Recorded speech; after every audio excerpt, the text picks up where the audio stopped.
Eh bien, dites donc, avec une équipe pareille, vous pouvez remarquer qu'on va aller loin. Parce que alors, entre l'émotion, les compétences, l'expertise, ils sont super. Vraiment, merci beaucoup à tous pour tout ce que vous avez dit et pour tout ce que vous avez exprimé, même intimidé. Il y en a qui ont dit des choses, vraiment, je suis tout à fait ravie de ce que vous avez dit. Et puis, ils vous ont bien expliqué comment on a travaillé, donc... alors là, on n'est pas 39, parce que vous avez compris qu'il y a beaucoup de malades. Hein. Je pense à un virus de droite qui a sévi, sans doute, parce que là, vraiment, nous, c'est l'hécatombe. Mais bon. Il n'y a pas que notre liste.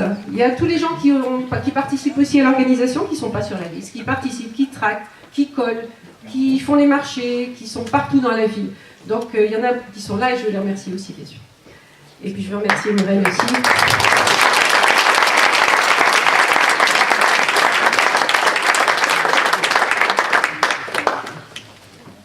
Oui, merci Mireille, parce que avec ces applaudissements, on n'a pas entendu, de nous soutenir, bien sûr, et puis de s'occuper du comité de soutien.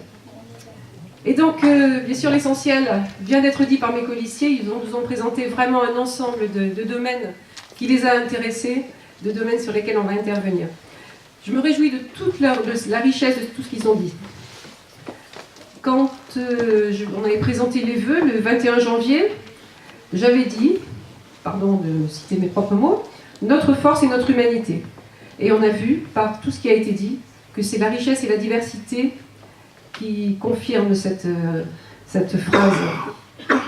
Tous ces jeunes, ces un peu moins jeunes, ces retraités, ces hommes, ces actifs, ces femmes, tout le monde constitue la belle liste Montluçon l'humain d'abord. Et ils sont à l'image de nos propositions, vous les avez entendues, vous les avez vues, vous les avez senties, résistants et combatifs.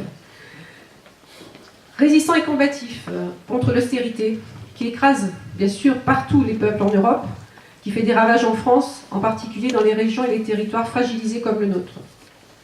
L'austérité qui pénalise d'abord les plus faibles, ça a été dit plusieurs fois, mais aussi les collectivités locales en les privant des moyens d'investir pour réaliser les projets essentiels à la population.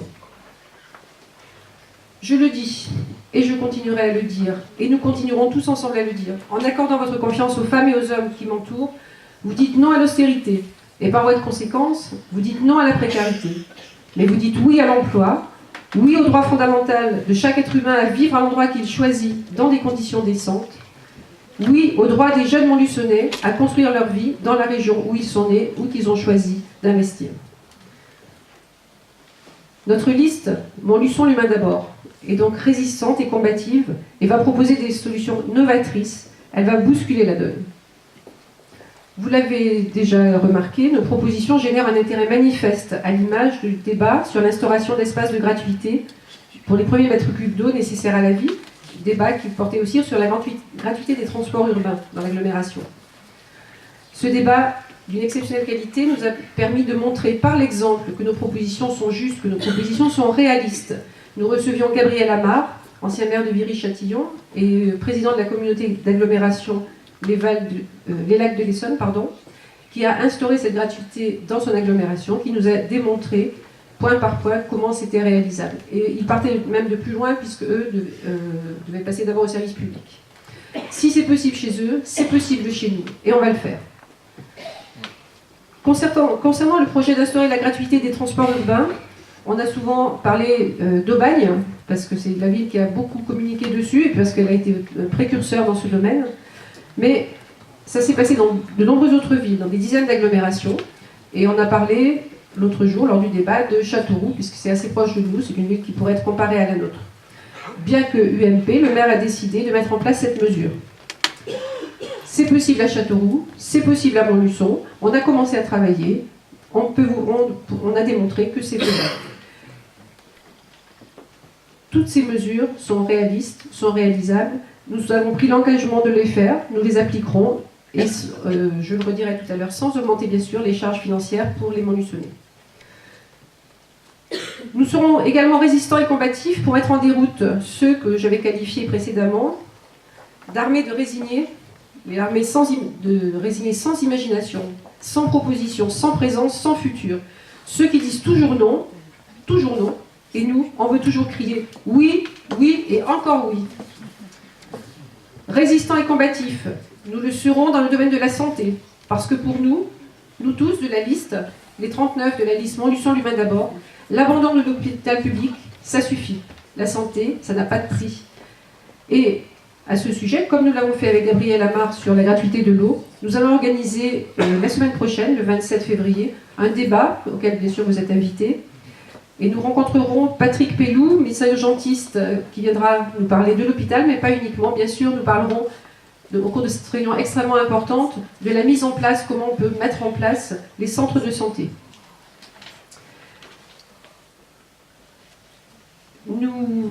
L'accès aux soins est une priorité de notre liste, de notre projet. Nous montrerons qu'une autre politique de santé publique est possible. Nous serons combatifs pour défendre nos propositions qui ont été envisagées tout à l'heure, qui ont été proposées par les différents intervenants, pour un territoire plus solidaire, pour donner la priorité à l'enfance et à la jeunesse, pour rendre notre ville plus dynamique, plus attractive, plus écologique, pour donner surtout une cohérence à tout ça, une cohérence globale, cohérence aux politiques d'urbanisme, embellissement des espaces partagés.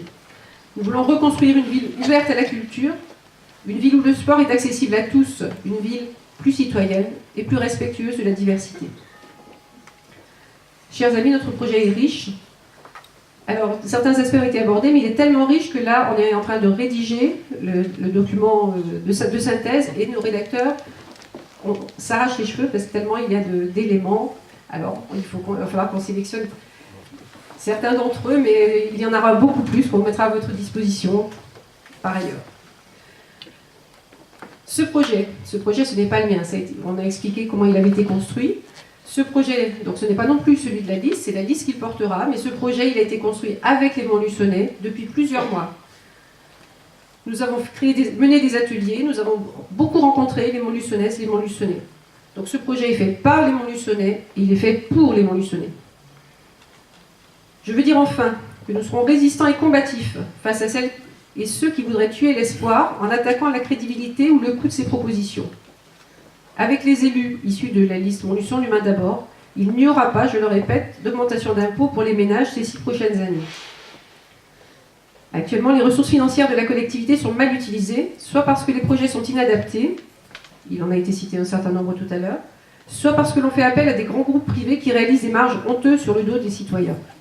Nous réorienterons la politique municipale en privilégiant les hommes par rapport au béton. Nous allons abandonner les procédures douteuses engagées avec des groupes privés.